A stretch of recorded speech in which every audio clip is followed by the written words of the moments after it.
Okay, welcome back everybody once again. Chapter 14 is called Huron's Revenge. And if we can take a look at the map once again, they're just finishing off their trip on Lake Huron and they're passing through what's called Sault Ste. Marie. And they'll be arriving on the big lake itself, Lake Superior, the biggest of the Great Lakes. So, that's where our journey today is taking us. Chapter 14. The fine weather held for their traverse of Huron and a 2-day layover in Sault Ste. Marie. Their first full day on Lake Superior was perfect as well. Then after breaking camp on the second morning, the brigade decided to save 20 miles by cutting straight across a huge bay called Michipicoten. As usual, the crew teased Charbonneau about his dire predictions. Bellois wet his finger and tested the breeze. "Can this be the curse of Huron fallen upon us, Charbonneau?" he asked. Everyone laughed. 30 minutes later, no one was joking. Huge white caps rolled out of the west. The bow slid like the nose of a giant sea beast down the backside of each wave and rose high on the oncoming crest. Sometimes a wave washed over the prow, and other times a big breaker dropped the bark hull into the water with a shuddering crack. Pierre feared the canoe would break apart. His hands burned from the biting cold. At times the wind gusted so hard that the crew had to pull with all their strength to stay dead in the water. Wow, that's something to think about. Raindrops popped into the hull like flung pebbles. To forget his aching, Pierre thought of home. He tried to recall happy times, such as a spring day when he and Camille and Celeste had sailed little hand-carved boats on the creek behind their house, and a wagon trip he and his family had taken to Montreal on Bastille Day when he was 10. But his mind kept drawing back to a single dark image from just a summer ago. That afternoon, Pierre was swimming with friends down at a company landing. He was surfacing near the pier when an older boy pushed him under as a joke. At first, Pierre thought nothing of it. Even when the boy put his feet on Pierre's back and pressed him down to the bottom, he expected him to let go. Then, as Pierre listened to the muffled laughter from above, he was suddenly afraid. The boy wouldn't get off. He tried to lift him, but the dim laughter continued. Pierre's head just pounded. Waves of red and black swept through his brain. Just before he was ready to swallow a huge gulp of water, he dug his fingernails into the boy's ankle, and the pressure was released.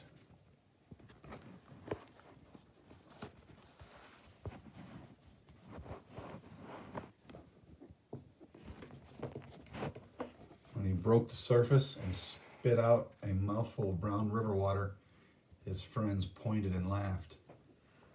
Pierre played along with the joke. He smiled as he clutched the dock post and caught his breath, but even after his pulse returned to normal, he was still trembling inside. As Pierre dug his paddle into the waves, he wondered how many minutes he could last in the icy waters of the Superior if they swamped. If it was true what they said about the big lakes not giving up their dead, how long would it take for his body to sink 1,200 feet? So Pierre was picturing the cold lips of a fish picking at his eyeballs when a shout from the front of the canoe shocked him back to the present. It was Bellois. "Hold on!" the bowman yelled. Bellois stood with his thighs braced against the gunnels. A cascade of water hit him full in the chest, but he held his footing. Yelling like a warrior, the bowman reached with his paddle and pulled the canoe straight into the next swell. In the brief calm that followed, Bellois turned to the rear of the canoe. "The kettle, Pierre!" he shouted.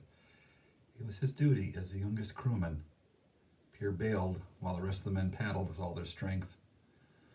The waves were getting higher now, and the wind had the full force of 400 miles of open lake behind it.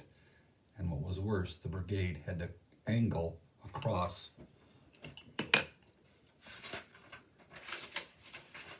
the waves to hold their course for the headland. Charbonneau steered as direct a route as he dared.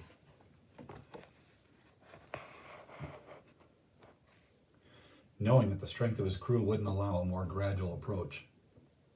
Belvoir paid careful attention to each wave, shouting, "Ship oars," when he wanted the bow to rise with a dangerous swell, and yelling, "Fall to," when he wanted the paddling to resume.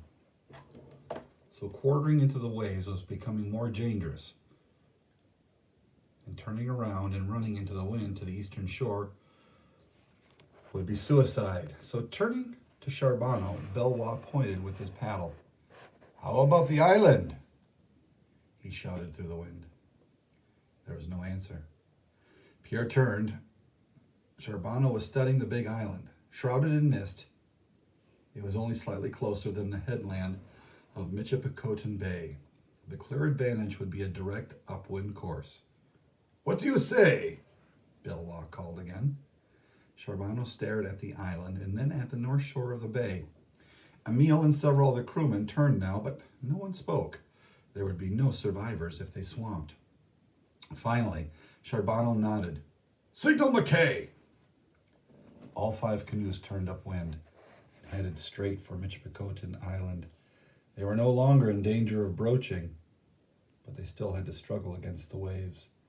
Emile offered to take a turn with the kettle, while Pierre paddled again. Numb with cold and fatigue, Pierre's mind floated back to his church in Lachine. The candles were lit, the altar cloth and flowers were in place. Yet the only people in sight were Pierre and Celeste. Wearing a blue lace dress, she was standing in front where the priest should be. Her hair was tied back with white ribbons, and she smiled at Pierre. Just then the door opened and Father Michel, dressed in his Sunday robe, ran up the aisle. Hurrying like a small boy who was late for school, Celeste's face darkened. The priest turned, and Pierre was shocked to see it was not the priest but the town doctor. He held out a huge pair of silver shears towards Celeste. Pinched between the tip of the bright blades was Pierre's father's severed thumb. Well, that's a heck of a daydream. Yuck.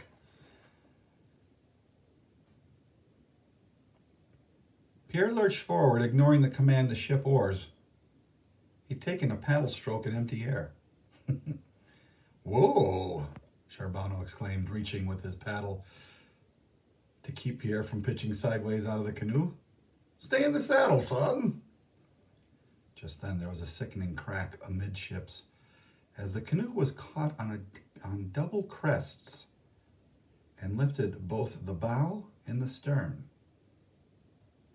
So a wave had come up and lifted the front of the canoe and the rear of the canoe, but wasn't supporting anything in the middle. Had the seams split? Despite the bailing, the water in the canoe was now rising over the top of Pierre's moccasins. An hour of paddling finally brought them into partial calm. The rain stopped too, as they neared the island, but by now 3 men had to bail. With fewer men paddling, the water poured in even faster. Boys and girls, I don't know if you have any experience with canoes, but canoes don't necessarily sink like a normal or like a regular boat. What they do is something called swamp. That is, you can fill the whole canoe with water up to the very top, to the fact where the canoe is even resting below the water, but it will not sink much further. That's called swamping the canoe. That might be all well and good, but in this cold, cold water of Superior, with that much water, and you stay with the canoe, you will not last very long. You will have hypothermia setting in within a few short minutes. So Pierre saw that the other canoes had reached shore, but they were still a quarter of a mile out. Must we die so close to the lee shore, he thought. Belvoir wrestled another kettle from a pack and set one more man to bailing. They worked furiously, but the gunwales sank ever closer to the surface of the water. La Petite could see their plight from shore and hastily unloaded his cargo. Recruiting 4 of his men, they soon paddled out to help. Holding the canoes side by side, Chirano's crew used the last of their strength to transfer the freight from the foundering canoe. Even before the parcels were unloaded, the teasing began. La Petite looked at the sorry fellow sitting calf-deep in chilly water and chuckled. You know, gentlemen, he declared, it works better to paddle over the lake instead of in it. You gotta like their sense of humor. Here they're facing death, and their friends are making jokes about it. Pretty tough breed of people, these voyageurs.